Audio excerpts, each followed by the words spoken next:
Good morning, শুভ সকাল। আমি কদিন আগে যে দোসা ইডলি ব্যাটারটা বানিয়েছিলাম সেখান থেকে এই হাতার এক হাতা ব্যাটার নিয়ে জল মিশিয়ে নিজের জন্য দুখানা দোসা বানিয়ে নিচ্ছি। সকালের টিফিনটা হবে দোসা দিয়ে। আর আগের দিন একটুখানি বাদামের চাটনি রেখে দিয়েছিলাম, সেটা দিয়েই খাবো।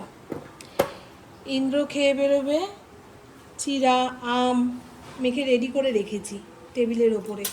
আর পুকুর আজকে কলেজ, ও বেরিয়ে গেছে, ওকে পাস্তা বানিয়ে দিয়েছিলাম। সুজাতা গত 2 দিন ধরে কাজে আসছে না, বকরি ঈদ গেছে তো, এখন বাপের বাড়িতে উৎসব, দিদির বাড়িতে উৎসব, সেখানে যাচ্ছে খাচ্ছে, কিন্তু আমার শরীরটা ভালো নেই। দাঁড়ান, ক্যামেরার সামনে এসে বলছি কি হয়েছে না হয়েছে। মারাত্মক খিদা পেয়েছে জানো তো। এবারে বলবেন প্রত্যেক দিন সকালবেলায় তুমি আমাদের সঙ্গে আড্ডা শুরু করো খিদা পেয়েছে এই কথাটা বলে। মোটে বিছানা থেকে উঠতে পারছিলাম না 2 দিন। আজকেও সকালে ভাবতে পারিনি যে কিছুক্ষণ পরে ক্যামেরা অন করে আমি আপনাদের সঙ্গে কথা বলতে পারবো, এতটাই শরীর খারাপ লাগছে। প্রতি মাসের 2-3টে দিন যে আমার কিভাবে ব্যথা বিষে নষ্ট হয় বন্ধু, আমি নিজেই জানি। কোমরের নিচ থেকে পা দুটো যে আছে বুঝতেই পারছি না, ব্যথা বিষে অবশ হয়ে পড়েছিল। এখন একটু ঠিক আছি। দাঁড়ান, এটা বানিয়ে নিই, খেয়ে দিয়ে নিয়ে আপনাদের সঙ্গে কথা বলছি। আজকে বেশি কিছু রান্না করব না।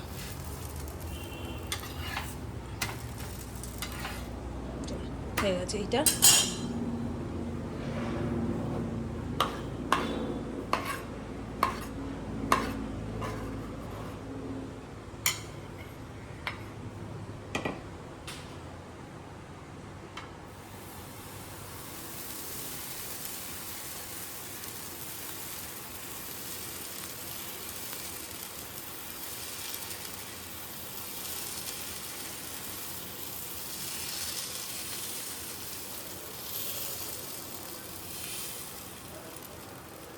হচ্ছে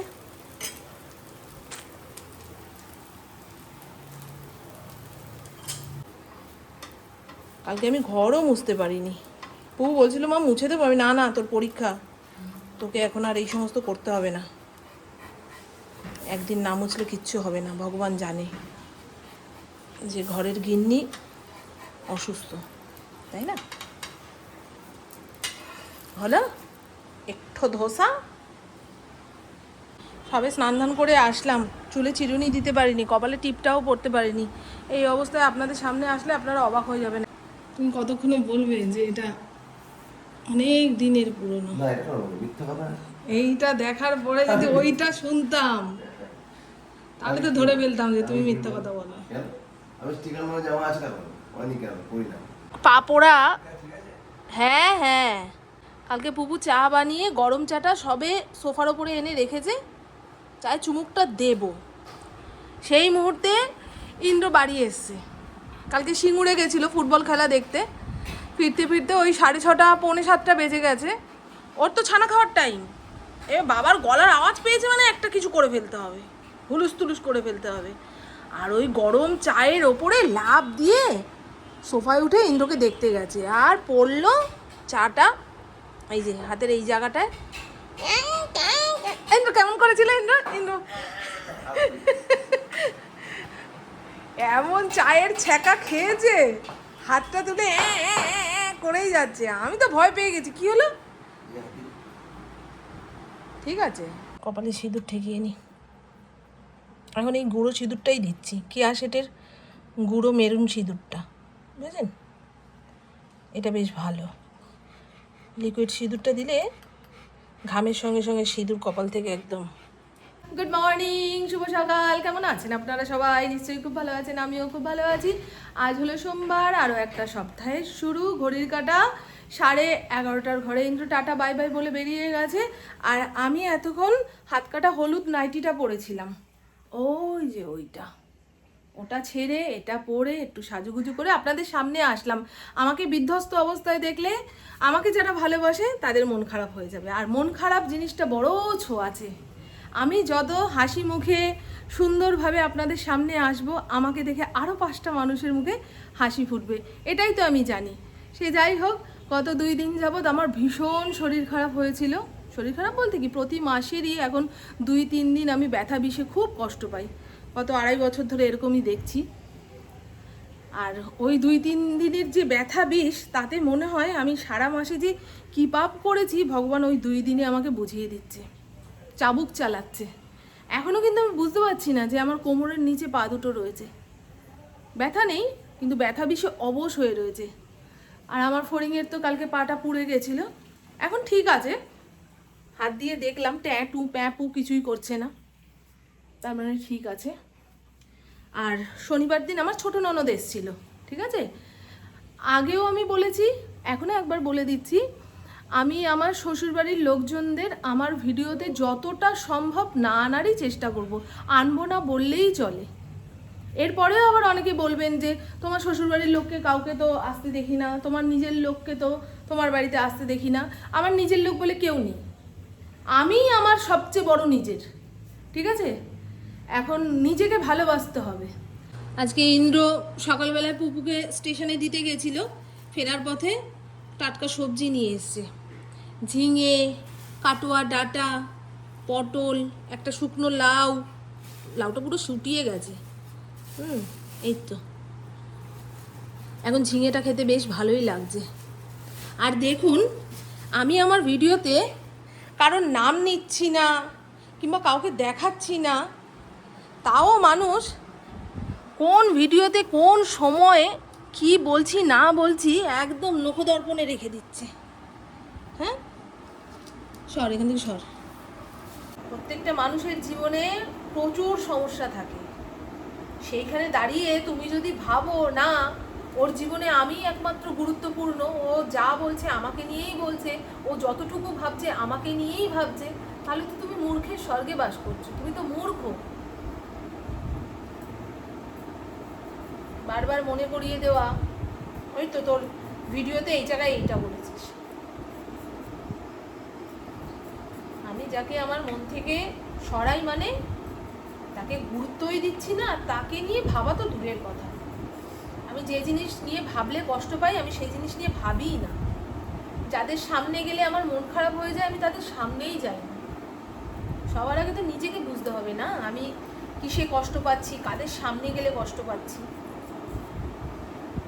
খারাপ লাগছে, তারা কি ভাবছে আমি তাদের এই সমস্ত কথাবার্তার চাপে ইউটিউবে ভিডিও বানানো বন্ধ করে দেবো? একদমই না, আমি আমার মতনই কথা বলে যাব। ওই যে পড়লো কথা হাটের মাঝে, যার কথা তার গায়ে বাজে, এরকম একটা বুড়ো মানুষরা বলতো না, সেই ঘটনাই ঘটে গেছে। কোথাও কোনো কথা হলেই তোমার যদি গায়ে লাগে তাহলে ভেবে নাও ভাই তুমি এই কাজটাই করেছো, এই ধরনেরই তুমি, তাহলে তোমার গায়ে লাগছে কেন, তাই না? ভাববেন দূরে আগুন জ্বলছে, আমার গায়ে সেই তাপ লাগবে না। কখনো কখনো তাপ গায়ে লাগে। চলুন, আর বেশি কারো বদনাম করবো না বাবা। আমি আরো একবার বলে দিই, আমার নিজের বলতে আমি, আমার কেউ নেই। আর এই জীবনে চলার পথে 2-1জনকে তো লাগে, একা তো অতটা পথ চলা যাবে না জন্ম থেকে মৃত্যু পর্যন্ত। সেখানে ধরুন আমার ইন্দ্রর সঙ্গে যোগাযোগ হয়েছে, ইন্দ্রকে আমি আপন আত্মার বানিয়েছি। আমার মা আমাকে জন্ম দিয়েছে, আমার মা আপন আমার আত্মার মানুষ। আমার ফড়িং যাকে আমি খুব ভালোবাসি, যে আমাকে পাত্তা দেয়, সে আমার আপন। আমার মেয়ে যাকে আমি জন্ম দিয়েছি, সে আমার আপন। এই 4টে মানুষ গোড়াগুন্তি, এর বাইরে যারা আছে তারা ওই কাতলা মাছের ডিম মনে হয় না, অনেকে ডিম দেখলেই বুঝতে পারে কাতলা মাছের ডিম না রুই মাছের ডিম। সে যে ডিমই হোক। লবণ হলুদ মাখিয়ে নিচ্ছি, আর ডিমটাকে টুকরো টুকরো করে কেটে নিয়েছি, বুঝেছেন? একটু লঙ্কার গুঁড়োও দেবো। পেঁয়াজ রসুনের গুঁড়ো পাওয়া যায় না, সেই একটু কিনে রাখতে হবে। এই ধরনের মাখামুখি করে বড়া ভাজতে গেলে একটু দিয়ে দাও, ব্যাস সুন্দর হয় গন্ধটা। চলো ডিমগুলো ভেজে নিই আগে। সবজি কাটা হয়ে গেছে।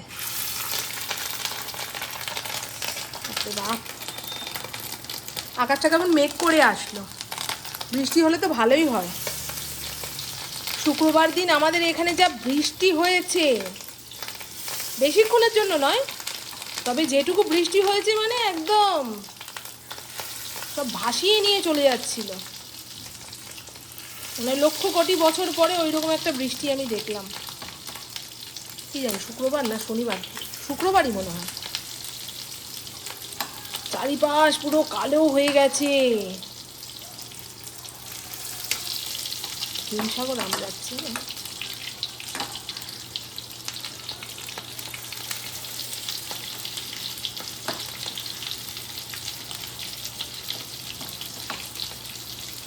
সব একসঙ্গে ভেজে তুলি, বুঝেছো?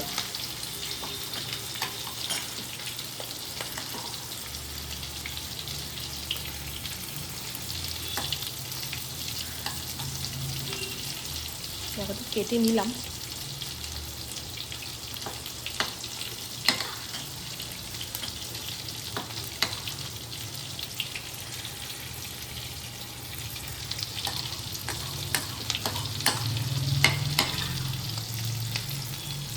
অনেকদিন পর এই মাছের ডিম দিয়ে সবজিপাতি মিশিয়ে একটা তরকারি করছি। আর এই যে মাছের ডিমের তরকারি বানানোর জন্য এই সমস্ত সবজিগুলো কেটে নিয়েছে। এখন আলুটা কাটা বাকি রয়েছে। জানি না শুধু এই তরকারিটাই করব না আশেপাশে আরও কিছু করব। শরীর তো সাথ দিচ্ছে না গো, দাঁড়াতে পারছি না কোমর যন্ত্রণায়। অর্ধেক চাল কুমড়ো আছে, উচ্ছেও আছে। সেদিনকার মতো একটু তিতার ডাল করি। আমরাও আছে, টকের ডাল করলে করাই যেত, কিন্তু টকের ডাল খেতে ইচ্ছা করছে না আজকে। এটা হলো মটর ডাল, মটর ডাল দিয়েই তিতার ডালটা করব। আগের দিন খুব ভালো খেয়েছি গো ডালটা। চলো ভাত বসাতে হবে।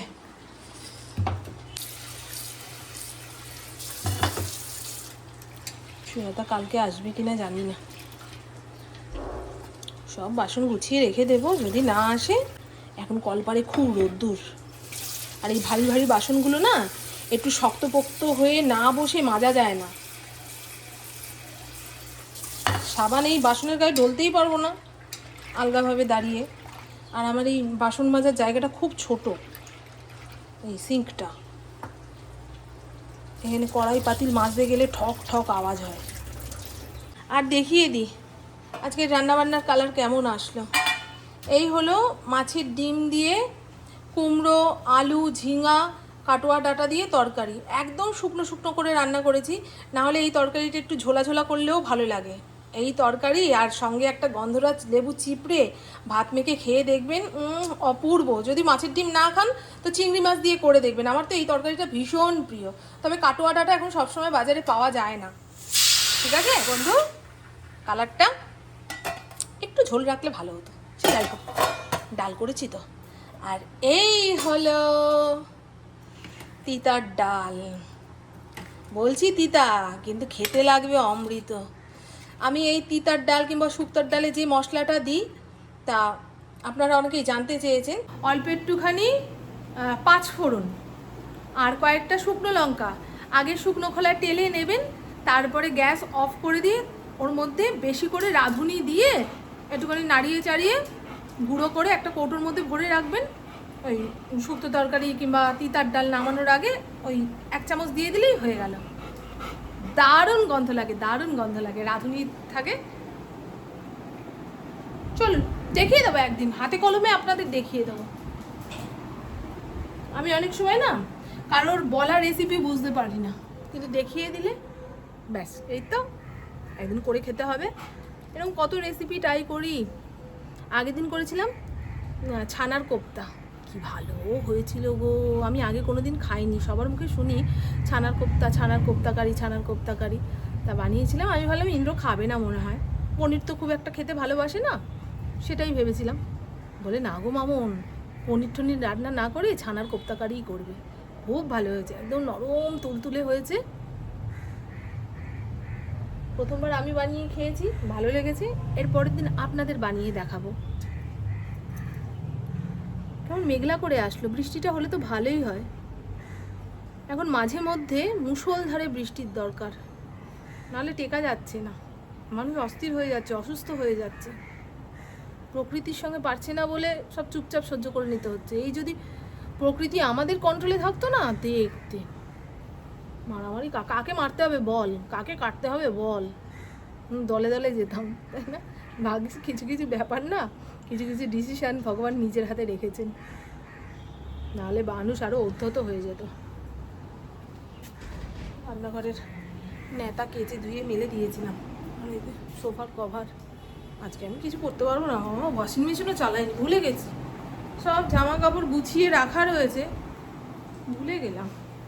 মাথা কাজ করে না, মাথা ভার হয়ে রয়েছে, ভালো লাগছে না। এখন কতক্ষণে একখানা প্যারাসিটামল খেয়ে নিদ্রা যাব, নাহলে ভালো লাগছে না। যতক্ষণ জেগে থাকবো ততক্ষণ এই ব্যথা বিষ সহ্য করতে হবে। ঘুম মানেই তো হাফ মৃত, তাই না? তবে ঘুমটা একদম গভীর হতে হবে, তবেই। সজাগ ঘুমে দেখবেন উল্টোপাল্টা চিন্তা আসে মনে, আমার তো খুব আসে। আমি যখন দেখি আমার ঘুম আসছে না, মটকা মেরে শুয়ে থাকার চেষ্টা করি না, তাতে এমন উল্টোপাল্টা চিন্তা করবো, সময়টাই খারাপ হয়ে যাবে। প্রেশার কুকারের ঢাকনাটা খুলে ওকে খেতে দিই, ওনারা আবার দেরি করে খেতে দিলে খেতে চাইবে না। অস্থির গরম লাগছে তো, বৃষ্টি হবে, খুব বৃষ্টি হবে, খুব বৃষ্টি হবে। মেয়েটা বাড়ি চলে আসার পরে বৃষ্টি হোক বাবা, অন্ধকার হয়ে গেল। একটু পাঁপড় ভাজলে ভালো হতো। পুকুর আস্তে আস্তে 3:30 পৌনে 4 বেজে যাবে, ইন্দ্র ওকে নিয়েই আসবে। আমি আমার খাউনটা খাই। ওরে বাবা রে বাবা, কোমর ভাঁজ করতে পারছি না। গুড ইভিনিং, শুভ সন্ধ্যা। ঘড়ির কাঁটা 6:56 ঘরে। ঘুমিয়ে পড়েছিলাম, ইন্দ্র ডাক দিয়েছে বলে উঠলাম, না হলে আরও ঘুমাতাম। তাই আমি ভাবছিলাম দেবো কি দেবো না, দেবো কি দেবো না, আর ভাবছি ডিম না দিলে সবজিপাতিও কিছু দিইনি, খেতে কেমন লাগবে। প্রভু, ওখানে একখানে ধূপকাঠি জ্বালিয়ে দিয়ে যাও, আমার একটু দেরি হবে এখন। চোখ মুখ ধোবো, জামা কাপড় ছাড়বো। চোখ খুলে দেখি ঘড়ির কাঁটা 6:56 ঘরে। ধরপড় করে উঠেছি, তা বললাম এখানে একখানা ধূপকাঠি জ্বালিয়ে দিয়ে যাও। ঘরের গাছগুলোতে জল দিয়েছি, পুকু এখন চা বসিয়েছে। কালকে একবার চা খেতে পারিনি, ওই ফড়িং সর্বনাশ করে দিয়েছে, চায়ের সর্বনাশ, পায়ের সর্বনাশ।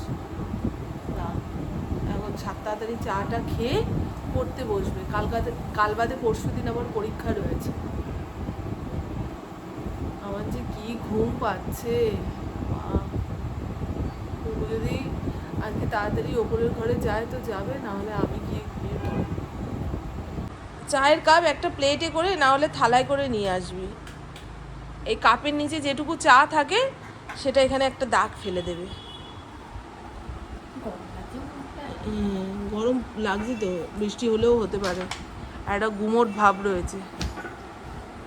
ইনিয়া প্যাটিস, এটা কি বাবা, আজকে কলেজ থেকে ফেরার পথে একখানা ওই এয়ারপড নিয়ে এসছে। বিশাল বড় প্রাপ্তি ঘটেছে আজকে।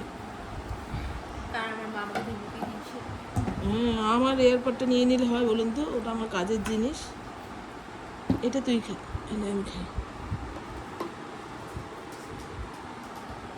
আজকে তুই ওইখানেই বস। সাবস্ক্রাইবারের সঙ্গে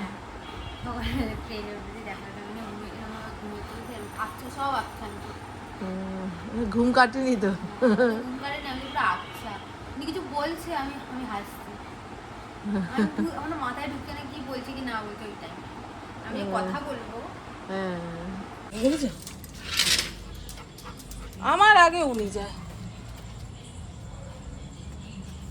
প্রতিদিন। এখন মিষ্টির দোকান খালি করে মিষ্টি নিয়ে আসছে প্রত্যেক দিন। এই চলে আবুটু, কি মিষ্টি এনেছে বলুন তো? এই যে গোলাপ জাম।